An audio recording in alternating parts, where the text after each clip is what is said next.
Hey guys, and what is up? Welcome back. I'm sorry I haven't been posting anytime this week. I've currently been sick. Um, so yeah, and also guys, I forgot I mentioned a long time ago at 25 subscribers I would be doing a suicide, but I'll swallow the spit. So guys, go ahead and leave your your challenges. There's 5 dips, so I have to do another suicide. I promised y'all. So 5 dips that you want me to get, and I'll get them, and then I'll dip them. Okay. So yeah, I will be posting the dip tower behind me. That will be a thing again. But for right now, stuff's happening, so I just have to make this, right now with the guitar in the back, or not guitar, it's a bass, of course, but also you got the guitar over here. So anyways, let's put the dip in the lip. Copenhagen Wintergreen. I haven't done Copenhagen in such the longest time. Ow, fuck. I forgot. I have a cut, this little tiny cut. And guys, if you ever know, the tiny cuts hurt worse than the big cuts. They really do, which kind of pisses me off. Either that or I'm a pussy, but in my opinion, whenever I have a tiny cut and I hit something, I'm like, son of a bitch. And then when I have like a gigantic cut and like bump on something, I'm like, huh. Because I remember slamming my hand in the door when I had a broken finger. Yeah. Anyways, also when I put the dip in the lip,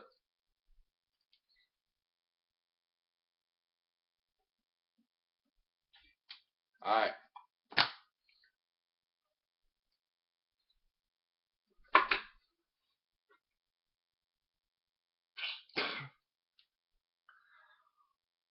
Juicy, juicy, juicy, juicy. It's been the longest time since I've dipped, guys.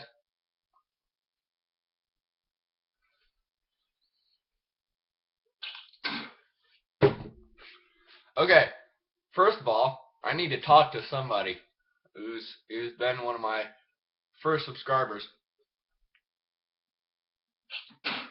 I think it's Redneck Copenhagen Dipper 22. Gotta give him a shout out, guys. Go follow his channel.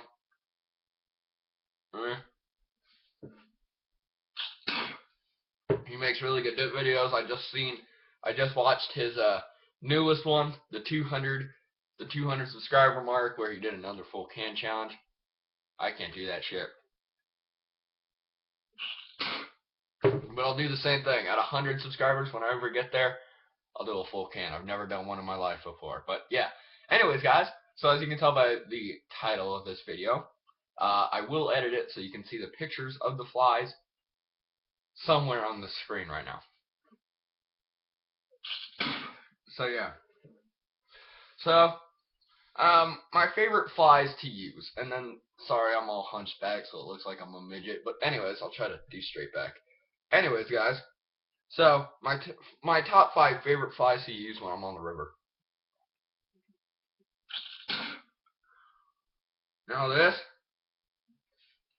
list was very hard for me to choose, because I have a crap ton of flies that I just love, but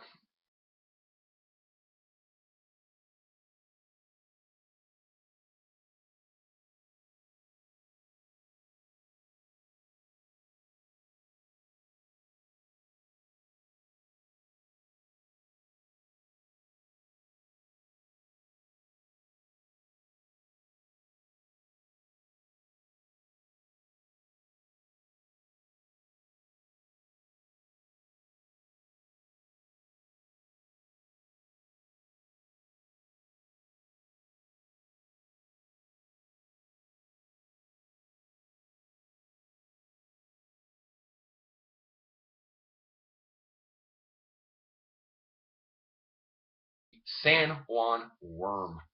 It'll be down here. The San Juan worm. It's a good beginner fly, and what I mean by that is I normally like to tie 2 flies on my leader, San Juan worm, and then something in the back of it, and then what catches the trout attention is the San Juan, and then they see that fly behind it, and they attack the fly behind it. It's a good attention seeker. It's kind of like my ex-girlfriend, but it's just good for attention. That's why I love it. It gives me a lot of success, and yeah. So number four was very hard for me to choose because it was tied with another one. So my number 4, I picked the pale morning dun. Now the pale morning dun is a dry fly which floats, so you can see if a trout comes up and reaches for it. The pale morning dun versus the RS2. Okay? And I'm not going to show the picture of the RS2. You can look it up yourself. I'm sorry I just pulled a dick move. But anyways, the pale morning dun I've had a lot of success with when I was up at Steamboat. Because there's this little place called Casey's Pond, and I would just throw out this pale morning dun, and I would get hits all over for it. It was right about at 5 o'clock where I would get a lot of hits with it. But anyways, number 3. Number 3 is what I normally have trailing right behind my salmon. And that is, well, I have 3. These 3 I always trail behind. Not always, but mostly. I trail behind my salmon 1. Number 3, I have Copper John. Copper Johns are one of the most effective flies out there. I've tried tying one. It's a bitch, but Copper Johns, they're just really good. A really good fly to use, and they just sink fast. They just sink fast. So they get to they get like mid-range to the bottom really easily, especially for a nymph. One of my favorite nymphs of all time. Now this one, number 2. Number 2 is a pheasant tail nymph. It's one of the most common flies ever used out there. I bet you if you go to a fly fishing, if you see a guy on the river and he's asked, if you check inside his box, if you check inside everybody that fly fishes box, their tackle box, you'll see that they'll have a couple of pheasant tails. They're one of the most used and successful flies ever, especially in the West. One of the most effective flies out there. Now my number 1 was hard to pick. Now my number 1 is a modified version of the Gold Ribs Hare's Ear. A Gold Ribs Hare's Ear is like the pheasant tail, everybody's got one, and if you don't, get one. If you fly fish, get one. But I wish I had my tackle box on me right now, so I could show you how many pheasant tails and gold ribs I have. It's insane. But yeah, guys, those are my top 5 favorite flies to use.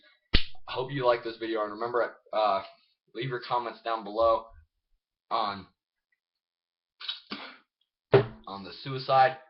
Remember, it's 5 dips, so pick 5 dips that you want me to dip at once. And yeah, so that'll be fun.